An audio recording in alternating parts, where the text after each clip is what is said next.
à tous, bienvenue dans cette nouvelle édition du Grand JT des Territoires sur TV5 Monde et vos chaînes locales et régionales de la TNT. Tout de suite, voici les titres de l'actualité.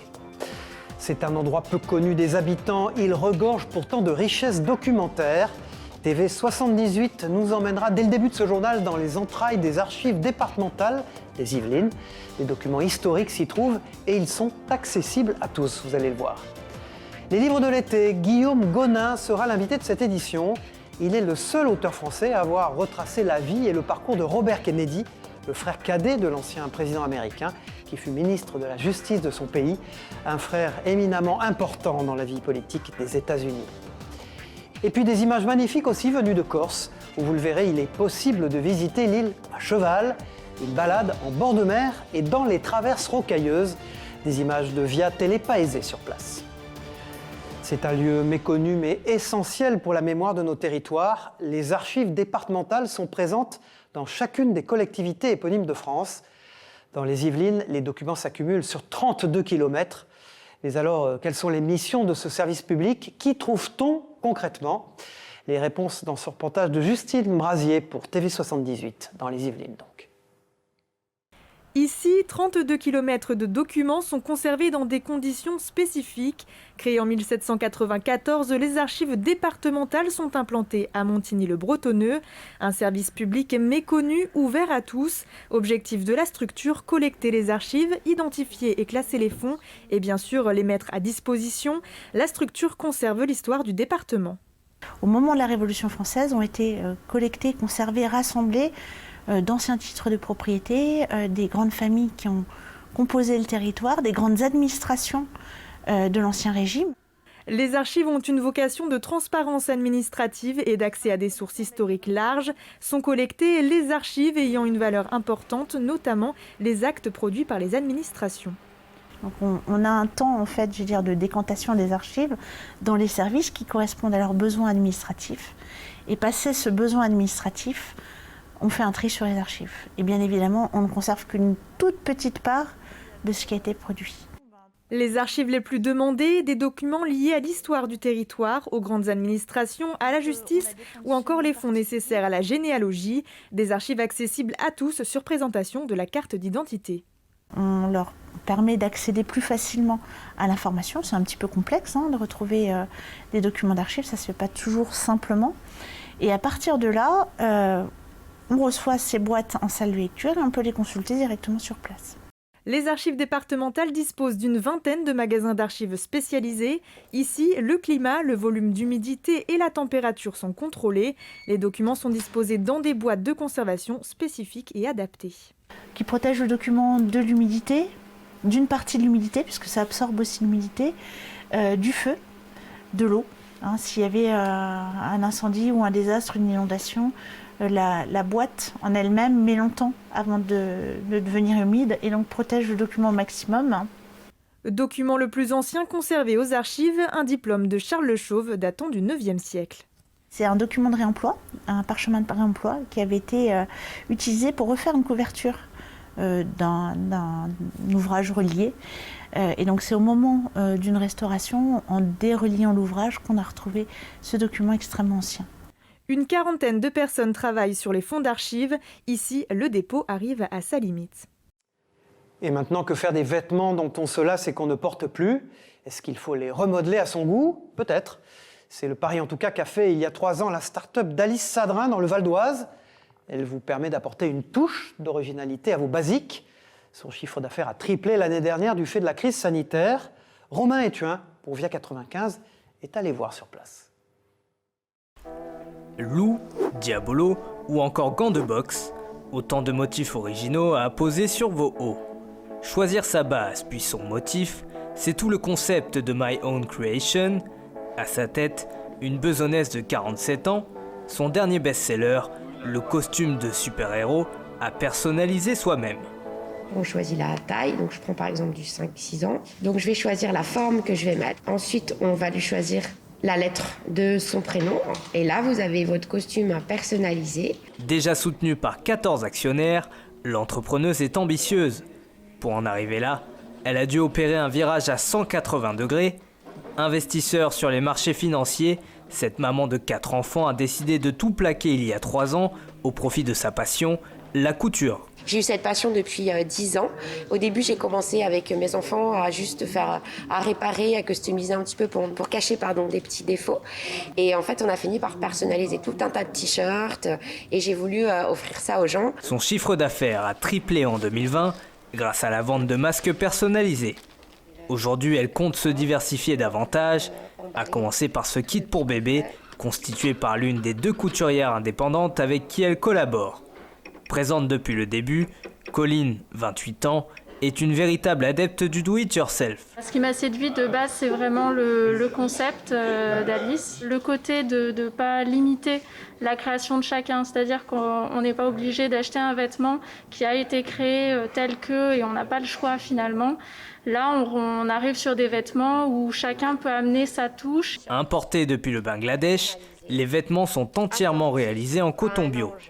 De quoi augmenter encore un peu plus la facture, peu importe pour Marie, celle qui arbore fièrement sa chemise personnalisée est prête à mettre le prix. C'est vrai que de nos jours, pour trouver des vêtements qui tiennent bien plus de 2 ans et qui se déforment pas et qui se décolorent pas, etc., ça peut être compliqué. On dépense pas plus au final puisque ça se garde sur le long terme. Pour continuer de croître cette année, Alice compte recruter 2 couturières supplémentaires. Elle a déjà mis au point plusieurs prototypes de chemises à personnaliser dès cet automne. Et si la crise sanitaire a profité à certains, elle a surtout engendré de nombreuses difficultés économiques. En Moselle, une entreprise spécialisée dans l'événementiel est en pleine mutation. Terminé les feux d'artifice, place désormais au spectacle 2.0 avec des drones lumineux. C'est le pari que s'est lancé à Moselan, proposer des shows avec des centaines de drones dansant dans les airs. Un reportage de Jean Milon pour Moselle Télévision. Regardez. C'est dans un petit hangar à Sichazel que Mathieu, gérant d'entreprise dans l'événementiel, spécialisé dans les effets spéciaux en tout genre, prépare les spectacles de demain. Une centaine de drones lumineux, programmés pour ne former plus qu'un et offrir aux spectateurs un souvenir inoubliable. Mais avant de décoller, il faut tout mettre en place. Alors nous allons relier la station de pilotage à l'ordinateur, donc la station qui se trouve ici. Tout est piloté à partir de cet ordinateur et vous avez différentes antennes qui correspondent aux différents protocoles de communication parce que le drone communique avec la station et on peut vérifier l'état du drone. On a la possibilité de ramener les drones si jamais il venait à y avoir un problème. On a la possibilité de faire des coupures moteurs sur les drones. Avec un poids de 300 grammes et la liberté de choisir entre plus de 16 millions de couleurs, le champ des possibles est presque infini. Formes, logos, animaux, la créativité est de mise. On peut laisser libre cours à notre imagination. Aujourd'hui, tout est réalisable. Bien entendu, en ne pas dépassant les contraintes techniques des machines et la réglementation en vigueur. Si l'idée d'un spectacle de drone trottait déjà depuis longtemps dans la tête de Mathieu, la crise sanitaire est venue accélérer le processus. Alors, qu'est-ce que ça donne ? Un vrai coup de poker pour lui et son père, quand le prix d'un seul de ces engins peut s'élever jusqu'à 2 000 €. On avait d'autres perspectives au niveau international qui s'ouvraient pour nous et malheureusement la Covid nous a arrêtés dans notre élan. Nous n'avons pratiquement plus de travail à l'heure où je vous parle. On avait des dizaines de feux qui étaient programmés pour le 13-14 juillet. Aujourd'hui, on se retrouve avec même pas une dizaine de feux. Donc c'est très compliqué et justement cette arrivée de drones va nous permettre de rebondir. C'est vraiment très joli. Dans le Grand Est, Mathieu est pour le moment pionnier de ces spectacles avant-gardistes, également plus respectueux de l'environnement, avec la promesse de vivre une expérience immersive où il n'y a plus qu'à lever les yeux pour avoir la tête dans les étoiles.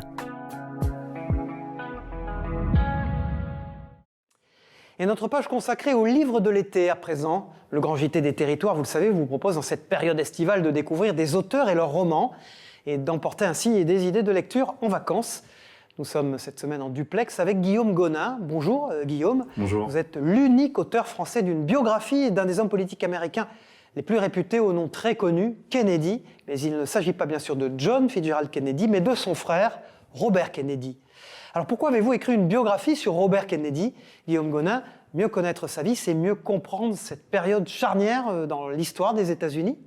Ce qui ressort beaucoup des témoignages sur Robert Kennedy était le fait que ce soit quelqu'un de très entier, dans ses qualités, dans ses défauts, très contrasté, très en clair-obscur, et quelqu'un qui était en perpétuel apprentissage, en perpétuel mouvement, qui n'hésitait pas à se remettre en question, qui n'hésitait pas à changer d'avis. J'ai une anecdote à ce sujet qui est à propos de la peine de mort aux États-Unis. Quand il était ministre de la Justice de son frère, il était en faveur de la peine de mort. Et quand il est devenu sénateur de New York et ensuite candidat présidentiel, il s'est prononcé contre la peine de mort. Et un journaliste lui a demandé « Mais pourquoi vous avez changé d'avis ?» Et il a dit « Parce que je n'avais pas lu Camus avant. » Donc je ne pense pas que beaucoup d'élus aujourd'hui auraient une telle capacité de non seulement de remise en question sincère, mais de réponse aussi. La vie de Robert Kennedy est-elle intimement liée à celle de son frère, au fond, notamment à cause de son assassinat? Alors, la vie de son frère, c'est une absolue certitude. Son assassinat, en revanche, j'ai pas assez d'éléments pour pouvoir me prononcer sur cette question avec précision. Il faut savoir que la vie de Robert Kennedy était intégralement ou quasiment intégralement articulée autour de son frère, autour de Jack, jusqu'au 22 novembre 1963, date à laquelle il est donc assassiné à Dallas. Et le 22 novembre 1963, quand JFK disparaît, il se retrouve à la croisée du chemin, il se remet en question, et il va sortir complètement transformé de cette expérience du fait de la disparition de son frère, qui était son point focal, son point d'ancrage dans la vie. De manière générale, quel homme a été Robert Kennedy Jr. C'est un personnage absolument central dans l'histoire contemporaine américaine. Non seulement qui a beaucoup façonné les années 50, 60, 70 aux États-Unis, mais qui en plus de ça continue d'avoir une influence énorme, comme beaucoup de géants de mythes politiques américains des années 60 aujourd'hui, à tel point que d'ailleurs Joe Biden arbore un buste de Robert Kennedy dans son bureau, dans le bureau ovale à Washington depuis qu'il a remplacé Donald Trump. Et c'est exactement ce dont je me suis rendu compte en enquêtant sur Robert Kennedy pour préparer ce livre, notamment après le cinquantenaire de l'assassinat de JFK à Dallas, où beaucoup de livres et de documentaires et de films étaient sortis, et je m'étais rendu compte que Robert Kennedy était un peu l'élément clé en fait. Guillaume Gonin, avez-vous d'autres projets d'écriture, une autre biographie par exemple d'un homme politique américain, lequel? Alors oui, j'ai d'autres projets d'écriture, toujours sur les États-Unis, beaucoup articulés autour des années 60, qui pour moi est une période fantastique et incroyablement bouillonnante d'un point de vue culturel, musical, politique, sociétal. Pour ces biographies sur Robert Kennedy, j'ai rencontré John Lewis, l'ancien congressman qui est décédé aussi un peu plus d'une année maintenant. Et ce héros des droits civiques, proche de Martin Luther King, proche de Robert Kennedy, qui a connu JFK, qui a connu Lyndon Johnson, cette rencontre m'a beaucoup touché. Il était notamment le leader de la marche de Selma en 65. Et c'est un projet qui me tient à cœur et que j'aimerais pouvoir faire aboutir si j'arrivais à prendre un peu plus de temps pour écrire. J'ai évidemment d'autres projets sur les États-Unis, sur l'écriture, dont je serais heureux d'en parler quand ils se concrétiseront. Merci Guillaume Gonin d'avoir été l'invité du Grand JT des Territoires. Bonne chance pour vos nouveaux projets, bonnes vacances. Et puis pour ceux qui veulent en savoir plus sur Robert Kennedy, votre ouvrage est disponible aux éditions Fayard. Après la lecture, des idées de sortie en ce mois d'août, le no-tourisme. Connaissez-vous cette découverte des vins, des caves, des exploitants directement sur leur domaine? Cette activité était encore mal perçue par les grands crus il y a peu de temps, mais les choses évoluent. Les propriétés viticoles sont nombreuses désormais à promouvoir cette offre. Décryptage de cette tendance avec Franck Poirot de la rédaction de TV7, la chaîne du groupe Sud-Ouest en Gironde. Il y a quelques années, l'offre no-touristique des crus classés 1855 se limite à une visite de la propriété sur rendez-vous suivie d'une dégustation de vin. Depuis, cette offre s'est largement étayée et structurée. Le château Marquis de Termes à Margaux s'est lancé dans le no-tourisme il y a 8 ans maintenant. Cette propriété propose des locations de salles pour des mariages ou des séminaires, de la location de vélos pour parcourir son vignoble, des brunchs le week-end. Dans quelques jours, un restaurant bistronomique situé en plein cœur de ce château va ouvrir ses portes. Pour Sandrine Chanfraud, directrice du pôle tourisme de ce château, cette diversification de l'offre est essentielle aujourd'hui. Parce qu'on a des cibles très variées. On peut avoir très bien des cibles, si on reste sur la partie touristique, de l'étranger, mais aussi une population locale et aussi du périphérique à des bordelais. Donc il faut vraiment travailler des offres de plus en plus adaptées pour pouvoir attirer ces publics très différents. Le château Giscourt a compris il y a longtemps que cette diversification d'activités est essentielle. Ici, l'accueil du public et l'hospitalité qu'on lui accorde ne sont pas des vains mots, ils sont même stratégiques pour l'image de la propriété qui sera véhiculée par les visiteurs. L'idée est d'en faire des ambassadeurs. Si vous réussissez à bien accueillir pendant un mariage, vous avez des ambassadeurs à vie. Donc on va un peu plus loin que le traditionnel visite-dégustation. bien sûr, on le propose, mais on crée un échange parce que c'est très important que le visiteur puisse s'exprimer et créer cet échange et pas que écouter. Le château Giscourt organise des concerts, propose à ses visiteurs des paniers pique-nique à déguster dans son parc, organise des dîners de gala. Cette propriété a même recruté un chef de cuisine à temps complet. Le point d'orgue de l'activité œnotouristique de Giscourt étant son jumping équestre organisé en plein air. 550 cavaliers et 5000 visiteurs sont attendus ici début juillet. L'œnotourisme est devenu une entreprise dans l'entreprise. Pour ces crus classés 1855, leur offre a même d'ailleurs été reconnue par l'Organisation mondiale du tourisme à la fin de l'année 2020. La démarche des châteaux étant de plus en plus forte et dynamique, il nous fallait trouver des acteurs internationaux. Comme les vins seront vendus dans le monde entier, on a des gens qui peuvent apprécier venir visiter Bordeaux et venir visiter ces crus classés 1855 du monde entier. Donc il fallait trouver des acteurs mondiaux. Longtemps considéré comme annexe par les crus classés 1855, l'œnotourisme est aujourd'hui une activité à part entière rémunératrice pour eux. En fonction des années, elle peut peser jusqu'à 10% du chiffre d'affaires de ces châteaux. Sur les 88 crus classés du Médoc et du Sauternais, 40 d'entre eux ont complètement professionnalisé leur offre œnotouristique.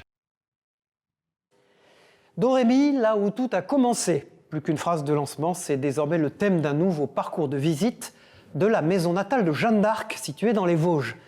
Réalisée l'an passé à l'occasion du bicentenaire de son ouverture au public, la rénovation s'est matérialisée par la réhabilitation du centre d'interprétation sur place. Découverte avec la rédaction de Vosges Télévisions. Regardez. Domrémy, là où tout a commencé. Changement de credo pour le nouveau parcours de visite de la maison natale de Jeanne d'Arc, autrefois centré sur ses combats loin des Vosges. Le site a tenu à réaffirmer l'importance du département dans la vie de l'héroïne. Mais pas question de toucher à la bâtisse, classée monument historique depuis 1840. La réhabilitation est donc passée par la modernisation du centre d'interprétation voisin. Le précédent centre avait été réalisé en 1999, donc c'est vrai qu'il avait vieilli au niveau de la muséographie.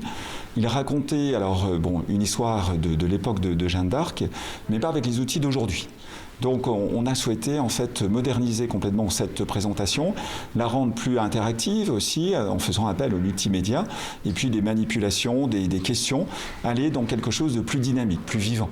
Inauguré en septembre 2020 à l'occasion du bicentenaire de l'ouverture du site au public ainsi qu'aux 100 ans de la canonisation de Jeanne d'Arc, le nouveau parcours n'avait pas pu bénéficier d'une grande fréquentation. Ce mercredi était donc l'occasion de le présenter officiellement après sa réouverture le 19 mai dernier. Une nouvelle formule avec pour axe principal l'enfance de celle que l'on surnomme la pucelle. Domrémy est un lieu incontournable dès qu'on pense à Jeanne d'Arc, parce que c'est le lieu déjà où elle a vécu le plus d'années de sa courte vie.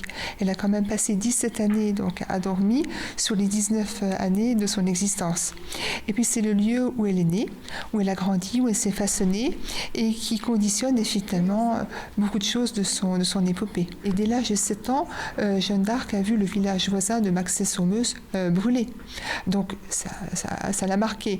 Et donc je crois que cette existence qu'elle a menée à Domrémy lui a fait prendre conscience effectivement des réalités de son époque. Cartes et écrans interactifs, tenues et armures d'époque, tous les visiteurs peuvent désormais se rendre sur le site afin de profiter de l'accès gratuit à la visite jusqu'au 30 juin inclus. Parmi les nouveautés les plus probantes, la mise en place d'un parcours et d'un livret-jeu pour les enfants. Chacun pourra donc désormais arpenter les couloirs du centre à travers les différentes thématiques et se faire leur propre avis sur la plus célèbre des Domrémoises. Jeanne d'Arc est effectivement toujours très populaire, elle intéresse beaucoup les gens. Pourquoi ? Bien parce que c'est quand même un destin assez exceptionnel de cette jeune fille qui, à 17 ans, se sent investie de cette mission, qui change véritablement le cours des choses en libérant Orléans et en faisant sacrer Charles VII. Et puis aussi à cause des conditions de son très long procès, un procès inique et politique. De tous ces points de vue, finalement, Jeanne d'Arc apparaît comme une sorte d'héroïne et qu'on ne peut pas tellement contester, en fait, contrairement à d'autres personnages. On parlait de Napoléon récemment, qui a une face plus sombre. Jeanne d'Arc est entièrement lumineuse, en quelque sorte. Une facette que le département des Vosges aura eu à cœur de mettre en avant avec ces changements et le programme est loin d'être terminé. Dès le 19 juin et jusqu'à la fin de la saison en décembre, les activités, reconstitutions, conférences et ateliers s'enchaîneront toutes les semaines avec notamment le spectacle Descendre de Jeanne programmé fin juillet. Une vue imprenable sur l'Orient, c'est ce qu'offre la Tour de la Découverte. Ce monument emblématique de la ville est ouvert au public tout l'été. L'occasion de voir son tout nouveau dôme et la signalisation maritime du 19e siècle. Clara Gestin a grimpé les 216 marches pour la rédaction de TBO et de TB Sud, les chaînes du groupe Le Télégramme sur place. Un tour de clé, 216 marches à monter pour arriver au sommet de la Tour de la Découverte et profiter de cette vue à 360 degrés sur la rade de l'Orient. C'est l'un des points les plus hauts, qui va faire écho par exemple au toit de la base de sous-marins, mais qui ici est vraiment sur le cœur historique de l'Orient, qui permet de découvrir d'abord cet enclos du port de la Compagnie des Indes, la première ville qui se développe au 19e siècle, et la ville actuelle qui est née du 20e, du 21e siècle. Du haut de ses 38 mètres, la Dame de Pierre surplombe la rade, de Belle-Île jusqu'au Glénan. Et si elle ressemble à un phare, ce n'était pas son rôle au milieu du XVIIIe siècle. C'était une tour de guet pour la Compagnie des Indes, qui veillait au retour des bateaux d'Orient, qui apportaient avec eux leurs marchandises précieuses, mais surtout qui a été associée à l'Observatoire de marine, qui était installé dans les moulins situés à ses pieds. Observatoire de marine relié à la boule horaire, que l'on voit derrière moi, et qui donnait aux marins chaque jour l'heure astronomique, pour leur permettre de se repérer dans leur navigation en mer et sur les océans. Cette boule horaire est la dernière encore en fonction en France. Fermée au public depuis 2018, la Tour de la Découverte s'est refaite une petite beauté. C'est un chantier de longue haleine. L'accent a d'abord été mis sur la coupole et le signal horaire. Nous nous intéressons maintenant forcément à l'intérieur pour un confort de visite. La question de la valorisation de l'ensemble de la colline du Fawédic se pose aussi. Il y a beaucoup de choses à faire pour ce beau patrimoine. Dès le samedi 12 juin, les visiteurs pourront à nouveau grimper tout en haut et découvrir le panorama, de quoi avoir un peu le tournis. Allez, partons à présent dans la Loire, dans le village de Saint-Just-la-Pendue. Cette commune a une particularité, le clocher de son église abrite un réservoir qui alimente une partie de la population et des villes alentours en eau potable. Et la légende dit que cette eau est bénite. Explication de Céline Ercilia pour TL7, la télévision de la Loire. En haut du village de Saint-Just-la-Pendue coule une eau fraîche et cristalline toute l'année. Une eau précieuse pour les 1684 habitants et pour cause.